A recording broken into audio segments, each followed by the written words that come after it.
Lamar Jackson is getting massive amounts of praise after his incredible game against the Tampa Bay Buccaneers on Monday night, but some are still trying to discredit him. We talk about the praise, talk about what's being said, of course, recap that Ravens and Bucs Week 7 matchup, all that and more coming up next here on this edition of Locked On Ravens.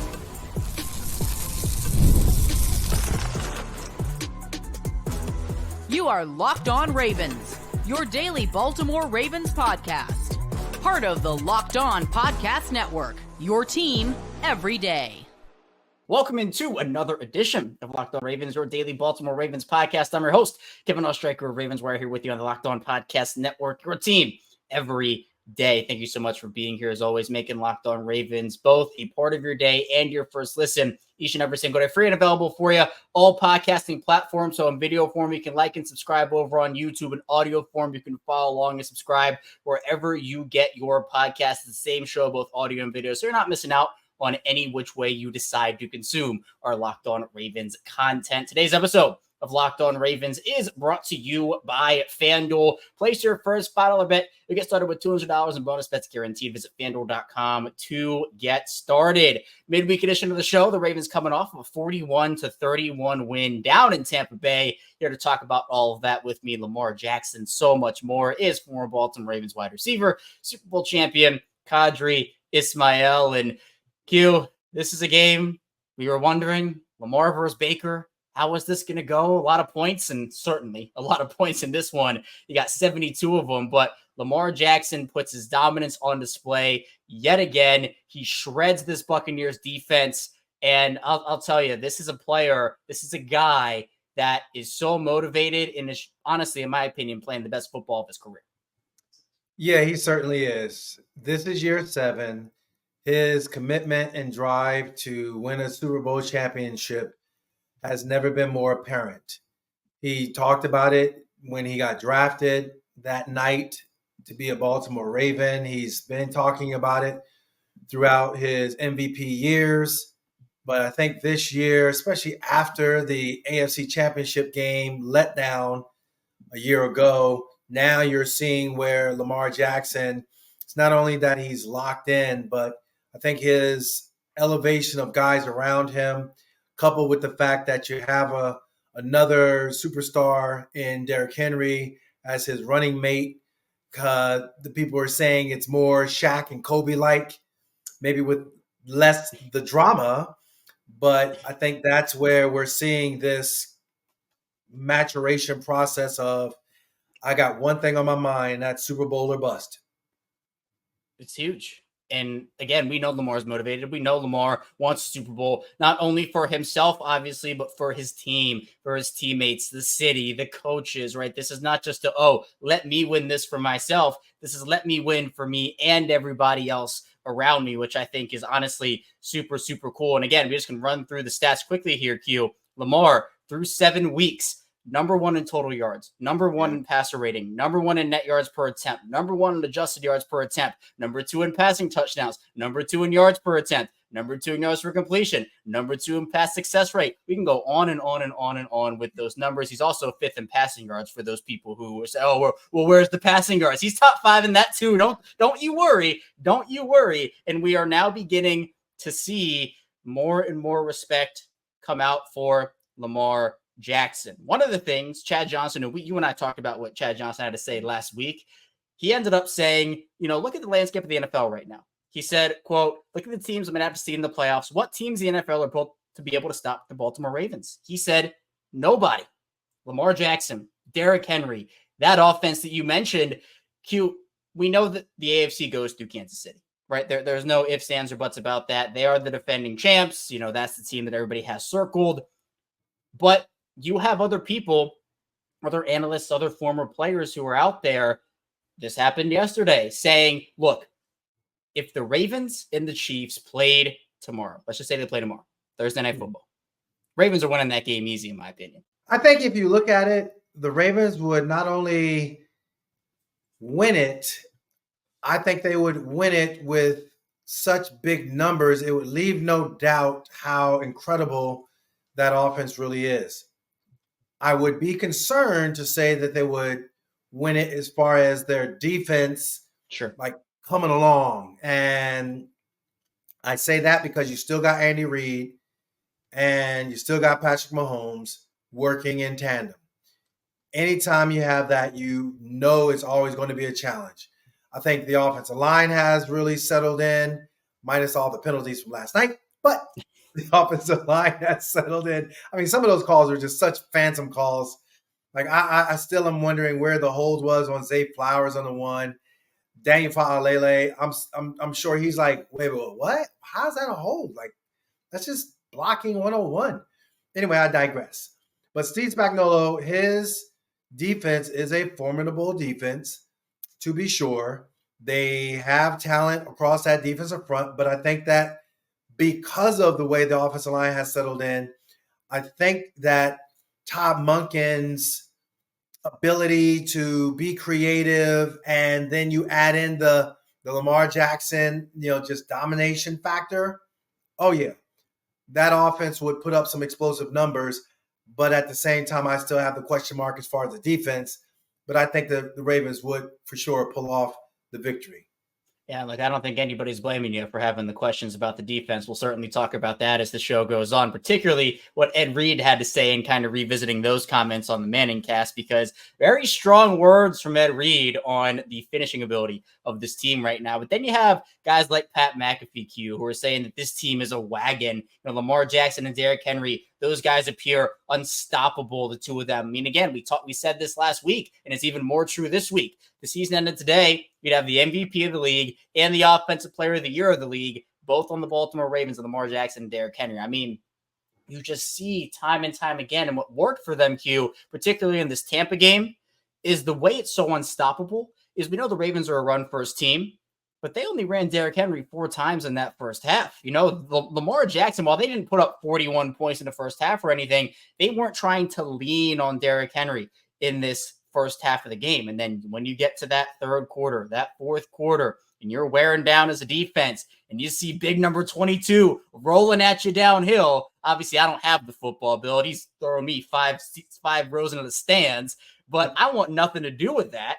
So it just feels like with the way Lamar's playing this season, the addition of Derrick Henry, the word unstoppable is obviously used and I think thrown around loosely, Q, just across the NFL and sports community. Like, these guys are unstoppable. They're really unstoppable. But for this Ravens team, it's like there are so many things they can do well. In the way Lamar Jackson's throwing this football right now and just using his ability and the growth and improvement that we've seen, it makes this Ravens offense at least the toughest offense to stop in the league. And it's why they're on pace to shatter so many historic records again in 2024.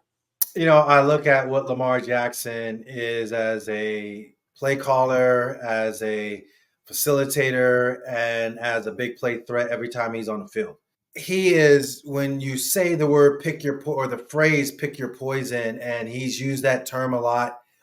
You've heard other guys use that term as well. I look at the few drives where okay, you got, the sack on Lamar and it's like, okay, cool. Well, you got the sack on Lamar again. Okay, cool. But then it just turns into this next level awesomeness and Lamar just unleashes. And now the ball gets spread around. He makes these critical runs. The chains keep moving and you got guys like a Zay Flowers or an Isaiah Likely or Mark Andrews or Rashad Bateman. You got a Charlie Kolar. You got guys that they just start to just get into the flow and the groove of it all to the point where you don't have to rely necessarily on Derrick Henry. And Justice Hill gets involved. And again, I think that was one of the best, that screen touchdown from Lamar Jackson to Justice Hill with pressure coming off the edge. And it was just perfect timing the way Justice kind of set it up. And then you see the 4 horsemen of the apocalypse coming out to block for Justice Hill. Lamar gave him just a beautiful pass. And then for Justice Hill to just have that caravan right on into the end zone.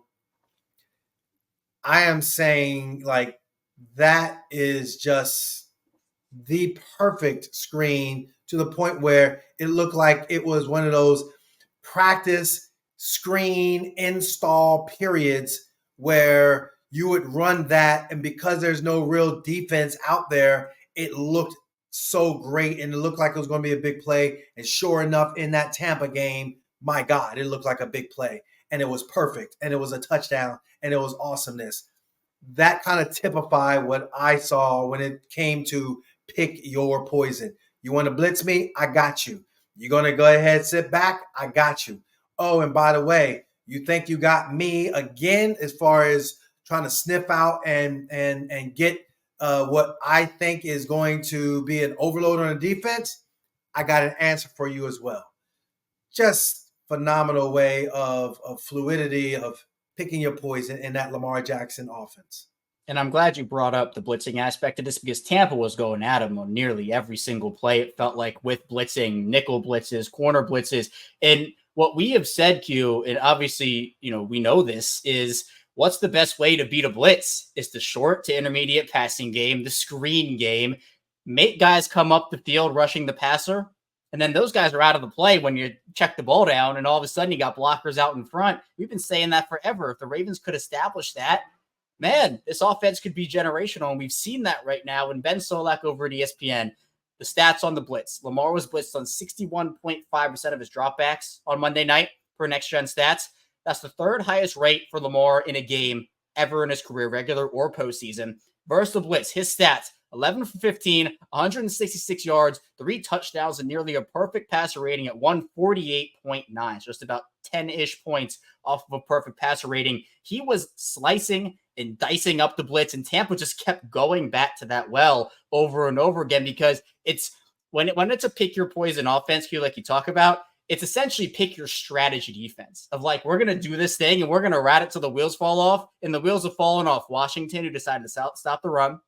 Tampa, who decided to blitz the heck out of Lamar. That didn't work. And then you have guys like Shady McCoy, who's saying this is the best DC in Lamar Jackson, like we've been saying, but said he hasn't seen anyone play this good since Mahomes' first year as a starter. The thing with Lamar, Q, is he's just doing everything right. He's a low mistake player. He's not turning the ball over like that. He's making the right decisions. He's seeing the field. He's making sure that his guys are in the right position. He is leading. He is still the dynamic player with his arm, with his legs. There are so many things that go into being a good quarterback, being a great quarterback, an elite quarterback. Lamar is seemingly doing everything right. And while he's not a perfect player, because nobody is, right? You can't say that about anyone.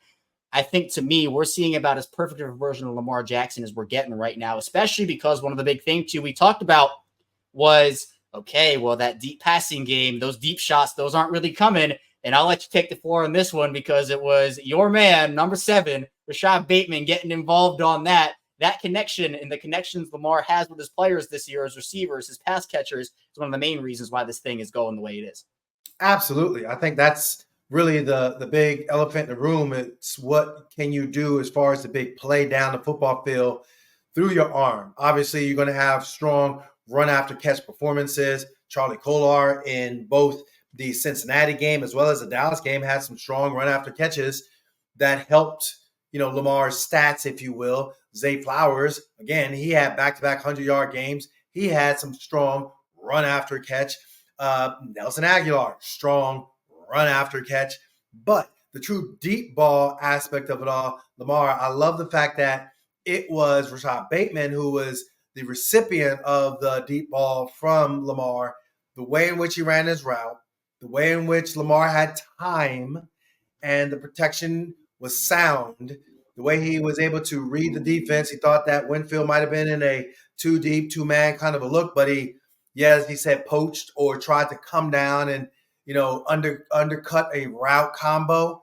And for Bateman just to do what he does, the way he ran his route, I just thought it was awesome that they were on the same page. And I love how it was a drop in the bucket as opposed to kind of a flatter throw. So it was a beautiful ball. You could tell they've been working on it. I love the fact that Rashad even said, hey, man, I know Monk was talking about it in practice. We were doing it. But then when it was called and it actually have it happen, it was really cool. So I love the fact that, yes, again, another aspect of it all. Like I said, when there's certain personnel packages on the football field, defensive coordinators know they got to match personnel for personnel. If you can match that personnel and then have a counterattack to the defense's personnel, whether it be, big on big, and then you have a Charlie Kohler, whether it be that nickel look, and then you have a Justice Hill with a screenplay, whether it be the 3 wide receivers, but now you're technically your second wide receiver is Isaiah Likely. What are you going to do, defense? That's the real cool part about what we're seeing. And then, oh, by the way, the finisher in King Henry. Yeah, the closer. I love it. Finisher, closer. He is the guy you go to early in the fourth quarter to wear those teams down just to the absolute thinnest they can be. So Lamar's playing awesome. This offense is playing awesome. And they're showing on full display why they are a force to be reckoned with. But coming up in the second part of the show, Lamar's playing so well. Some people are trying to find other ways to tear him down because their old excuses just don't work anymore. So we should have stayed tuned. We have lots to get to still here on this episode of Locked On Ravens. First, the show is brought to you by Game Time. I love NBA basketball. I'm a big Denver Nuggets guy, and there's nothing like the hyping atmosphere of watching basketball live. You got celebrity sightings, the sound from the court, and the feel of the crowd. And I love, if I can, going down to D.C., because obviously here in Maryland, it's not that far of a drive going out to D.C., watching the Nuggets play the Wizards. And there are a ton of games I'm looking forward to this season as well. Now, Game Time has a new feature called Game Time Picks. That makes getting tickets to see your favorite teams play live even easier. Game Time Picks filters out the fluff to show you all the incredible deals on great seats, so you don't have to waste time searching through thousands of tickets. And for me, obviously, Ravens and Browns, that's a pretty big game coming up. Divisional AFC North battle in Cleveland. You can find tickets for that over on Game Time Picks. You got super deals over there and other tiers of deals too. And the app has so many great features, including Game Time Picks, seat views, lowest price guarantee, Game Time ticket coverage, and so much more. Take the guess we're going to buy tickets with Game Time Picks. Download the Game Time app, create an account, use code LOCKEDONNFL for $20 off your first purchase. Terms apply, get create an account, redeem code LOCKEDONNFL, spelled LOCKED1NFL for $20 off. Download Game Time today. What time is it? Game Time. And the show is brought to you by Prize Picks. Prize Picks is the best place to get real money sports action with over 10 million members and billions of dollars in awarded winnings. Prize Picks has made daily fantasy sports accessible to all. You just pick more or less on at least 2 players for a shot, up to 100 times their cash, earn their game all season long on Prize Picks. In Prize Picks, I love seeing everything they have on there and all the new things that they have to offer. Really, it's incredible how much they have to choose from over on Prize Picks. You can now win up to 100 times your money on Prize Picks with as little as 4 correct picks. Prize Picks is the best way to get action on sports in over 30 states, including California, Florida, Georgia, and Texas. Prize Picks also offers weekly promotions that can lead to big payouts like Taco Tuesday. Each Tuesday, Prize Picks discounts select player projections up to 25% to provide even more value for your lineups. Prize Picks is the best way to win real money this football season. Which players are going off, which ones aren't. Make your picks in less than 60 seconds and turn your sports opinions into real money all season long on Prize Picks. So, for that Ravens and Bucks game, if you had Lamar Jackson, more passing yards, maybe you had Baker Mayfield, more passing yards. That worked out pretty well over on Prize Picks. Download the app today. Use code LOCKEDONNFL to get $50 instantly after you play your first $5 lineup. Again, download the app today. Use code LOCKEDONNFL to get $50 instantly after you play your first $5 lineup. Prize Picks, run your game. We are back our second segment, Locked On Ravens with Qadry Ismail. I am Kevin Ostreicher. Q, we know Lamar Jackson has been hated. We know Lamar Jackson has had narratives placed upon him that are unfair and quite frankly just ridiculous in general. And you see Lamar play this way. You see all the praise he gets. He's certainly, the praise has been coming. Like it's going for Lamar. But then you have that other contingent of people in the national media who just can't seem to get over that hump and give Lamar his full credit. We know Lamar Jackson is a great quarterback. We know Lamar Jackson is an MVP. We know Lamar Jackson is one of the best, if not the best quarterback in this league right now. He's playing like the best quarterback in this league. I think I can certainly say that. But you have James Jones over on the facility about the segment was what's stopping the Ravens from beating the Chiefs. And so, there'd be a couple of things you could put in that conversation, right? You talked about maybe the defense, the secondary, if the Chiefs get another receiver at the deadline, maybe the coaching staff, if you're on that train. James Jones said Lamar Jackson is the one and ended up saying that, he probably should be in a different league because it's looking too easy for him, but said, well, Lamar plays Patrick Mahomes. I don't see that Lamar Jackson. Guess what, Q? We haven't seen this Lamar Jackson ever because Lamar's playing the best that we've ever seen him play. He now has the AFC Championship under his belt. And it's like he has a great game and there is still just another narrative. Like, why do the playoffs matter right now? Like, why are we talking? Sure, we understand the playoff record hasn't been great for Lamar. You and I have talked about that before. But when Lamar has a great game, it's always like, okay, one negative narrative kind of gets suppressed because you can't use it anymore because he again proves it wrong. So then they just go back to saying, okay, well, we're just going to call out playoffs. And we're in week 8 now. We just finished week 7 of the regular season. Like, why is this a conversation? It should be about Lamar's play right now, not about what happened in the past. When the playoffs come, sure, go ahead, talk about the playoffs, whatever. Like, it's going to come. But we don't need that right now. It's just the way the national narrative becomes, hey, every time we talk about Lamar, we get ratings, the conversation meters, metrics spike. Let's keep talking about, we can't talk about him anymore. Oh, yes, we can. And so that's basically what is going on. They're just making it up as they go along. And I think, the Joneses take, him saying about Lamar and what he can't do against Patrick Mahomes. Yeah, it's him going up against the defense of the Kansas City Chiefs. Even if you go back to the first game, like, he looked really good. Unfortunately, his offensive line wasn't where it is like it is now. Then you look at the AFC Championship game, and yeah, he probably wasn't at his fullest, but who cares? The bottom line was, Lamar will be the first to admit it. Yeah, he just didn't play well, just didn't perform well. But there's a team aspect of this thing. There's a head coaching aspect of this thing. There are other factors that go into a win or a loss other than what we're looking at James Jones talk about with Lamar Jackson. Like, it was just Lamar just, he can't do it. I was not stunned, but I was also kind of like, well, where are you going with this? Because as a former player, that, yeah, coaching matters in the playoffs. Adjustments matter. And I don't think that Todd Monken, John Harbaugh, had the really support of adjustments that they needed to make to help Lamar Jackson the way Andy Reid helped out Patrick Mahomes. Yeah. And again, like, I'll be the first to tell you, Lamar hasn't done well enough in the playoffs. Obviously, some of his player performances get overblown, right? It's not all on him, but he somehow gets to blame for all of it. He certainly deserves blame, right? We're sitting here, we'll say, yes, the criticism is fair when it's fair. If you go to another level with it, then you're just like, okay, well, what about all the other stuff? But yes, we should be talking about the whole narrative should be Lamar's playing like an MVP this season. Lamar through 7 weeks looks like the best Lamar Jackson we've seen. James Jones is saying, well, man, Lamar Jackson, he doesn't show up in this moment. He's the reason. And, this, that, and the other. I'm like, yes, we haven't seen this version of Lamar yet. We haven't seen Lamar in this offense. The Ravens didn't have Derrick Henry last season. I think that probably could have helped in terms of taking some pressure off of Lamar's plate.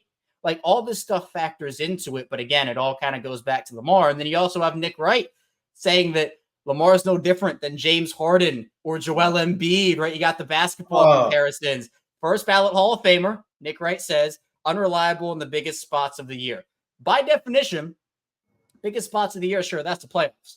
But Lamar Jackson is a primetime demon. He goes out there and just obliterates teams on the national stage. He's a 2-time MVP. Regular season is the regular season, right? That's not what really matters in the grand scheme of things when you're trying to win a Super Bowl. But at the same time, we are in the regular season and we are having conversations that should at the very least be happening in like mid-December, if anything, at least in the playoffs, not at the end of October. Like, we've already come to the point where Lamar is dominating and they don't have enough negative things anymore because he's doing so well. It's like, okay, well, now we just have to go back to crying playoffs because there's nothing else we can say. Pretty much. That's what it is. We have nothing else to say. We know that Lamar Jackson is looking phenomenal right now. He's poised. He's making the big plays, making the right decisions. His arm can't question it. You can't question the deep ball. Can't question the accuracy. You can't question, his vocal leadership. You see him on the sideline, getting on guys in a good and strong way. You can't talk about, him turning the ball over. He has done an amazing job of being, smart with it. Although last night I kind of questioned the cuteness of the play to Zay Flowers, where he's trying to throw it out to Zay, but he throws it behind him. But even that play call, why was it in the game? But I digress.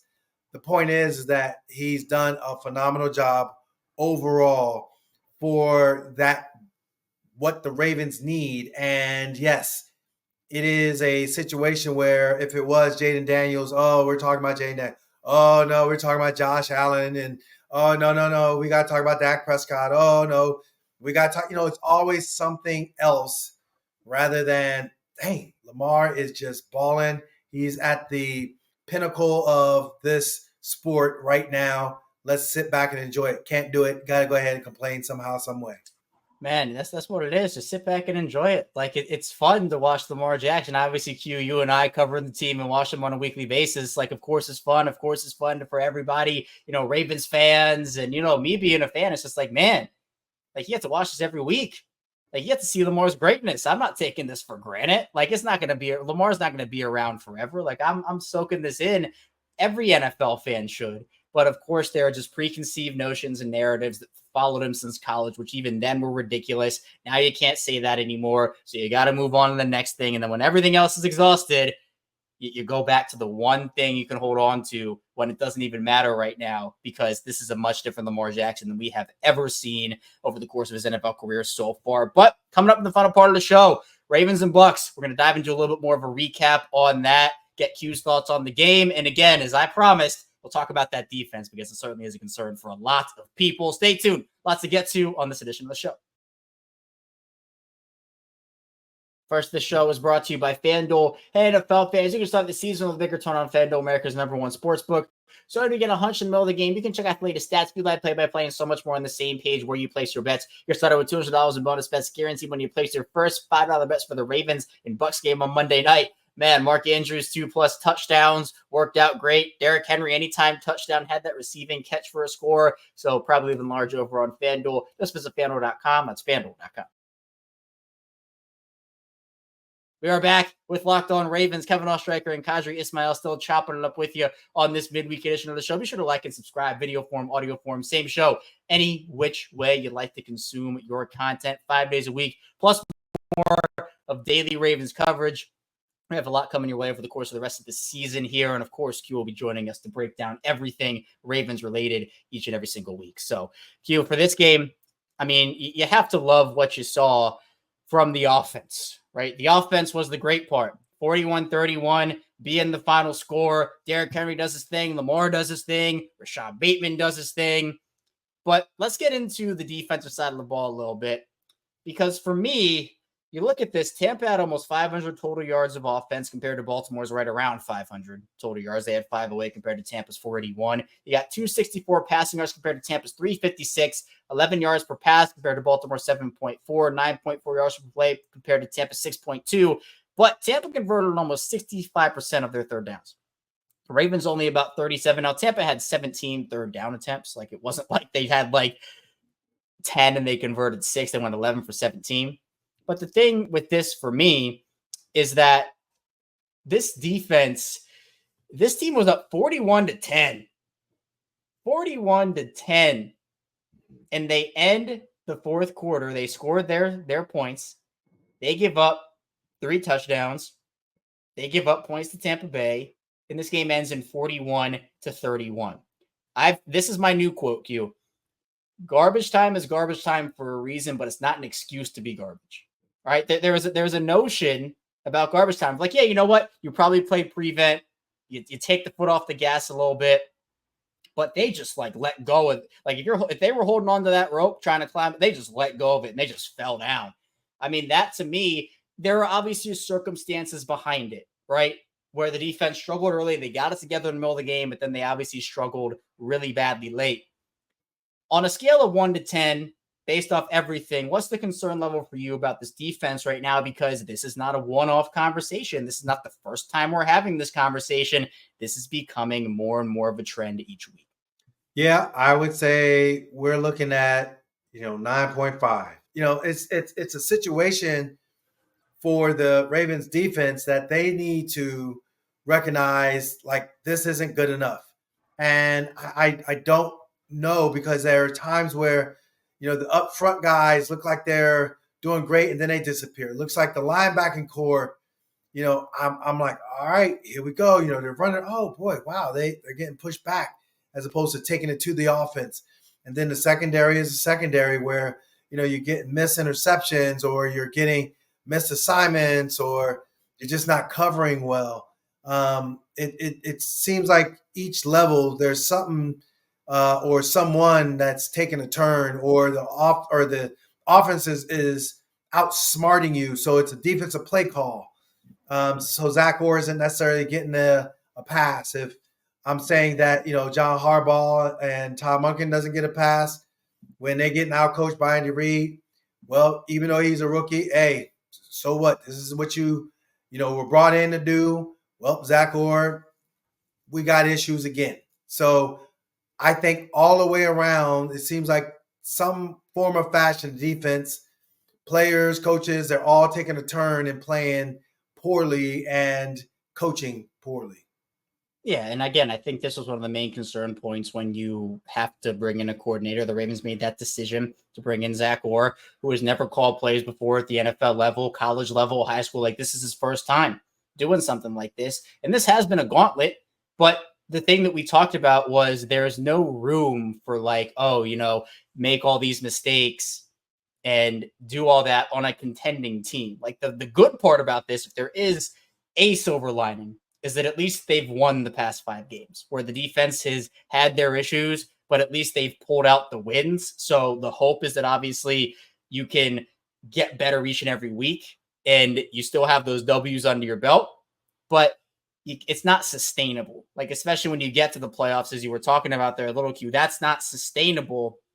And you hear things, Bill Belichick was on the Manning cast and he ended up saying Tampa can't stop Baltimore, but Baltimore can stop Baltimore. Some of the miscommunications, mistakes, penalties, whatever you want to say. The Ravens' biggest opponent is themselves. He's heard that before. But former Raven Ed Reed definitely had the quote of the night on the Manning cast when the Ravens, again, Rachaad White literally untouched, uncovered, walks into the end zone on that final touchdown of the night for Tampa.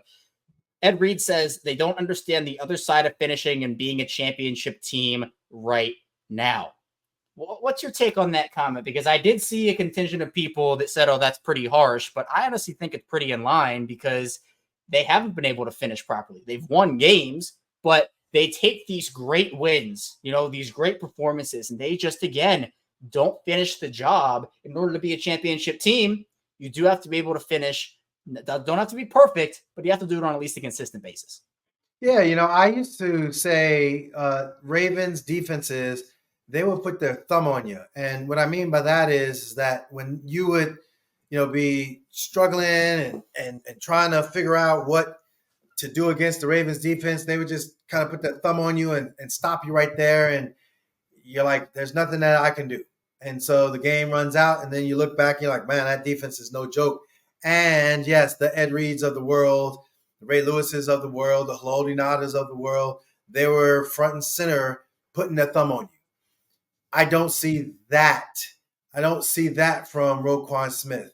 I saw it a little bit clearly with Marlon Humphreys. He was in good position, but Jackson and Ardarius Washington, Marcus Williams, Trent Simpson, at times, where's the defensive front?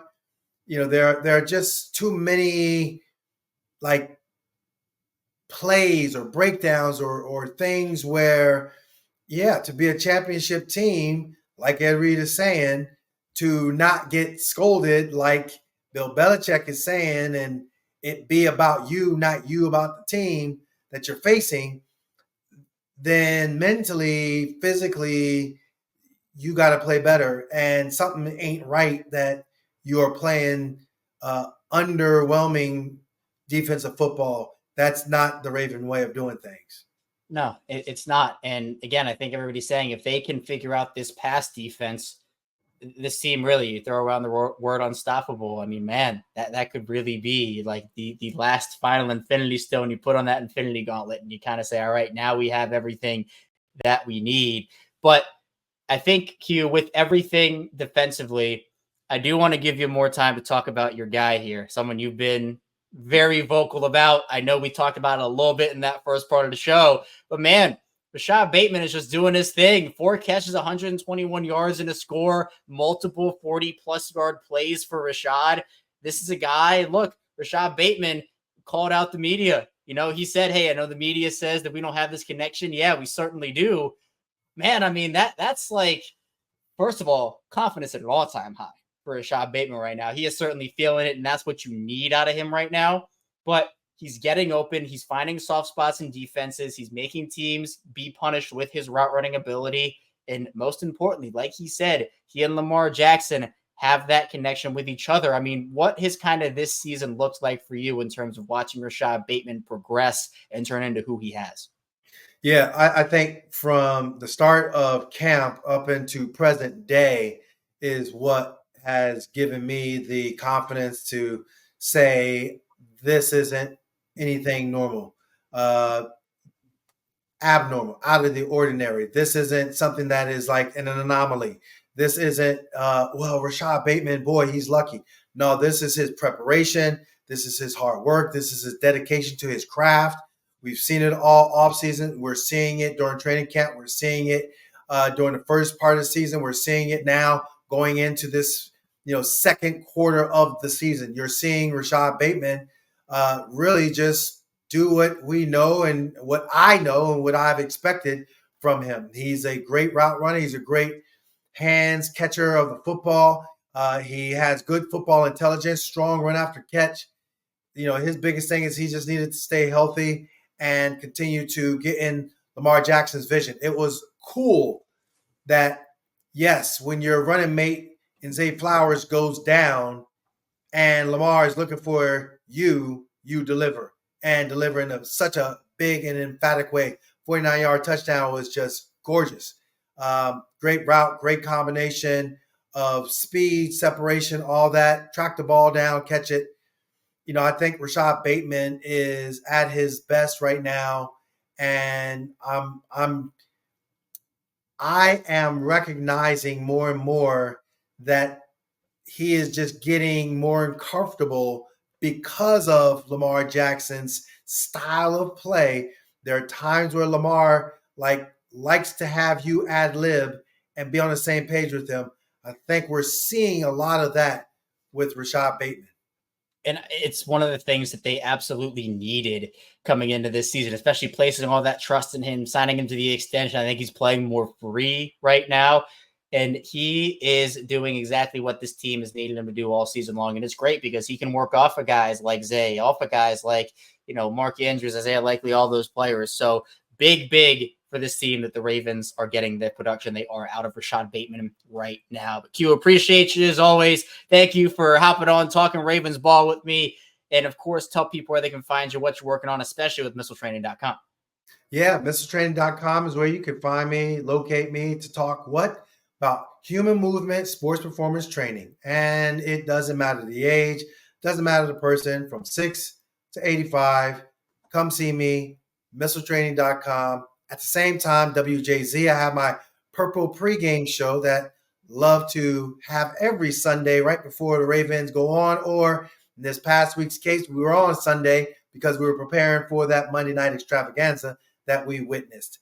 When it comes to, yes, the podcasting element of it all, it's Locked on Ravens with my guy, Kevin Ostreicher, every single week. That's all we do. We just talk football, breaking it all down for you, and we love it.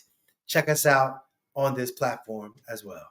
Absolutely. So Q, your links, of course, always in the description down below. So anybody trying to connect with Q knows his stuff, by the way, not only about football, obviously, but there is stuff that he knows about body, sports performance, human movement that you didn't even know existed. So be sure to check him out over at missiletraining.com. And of course, that link again in the description down below. Q, thank you again. And thank you to everybody who's tuned into this edition of Locked on Ravens. Be sure to, again, on the way out, hit like and subscribe in video form, follow along, subscribe in audio form as well. Coming up tomorrow, more Ravens content, continuing to dive into a little bit of a recap between Ravens and Bucs, while also moving on to week 8, the Ravens and the Browns facing off in Cleveland. So be sure to stay tuned to see you right back here tomorrow on Locked on Ravens.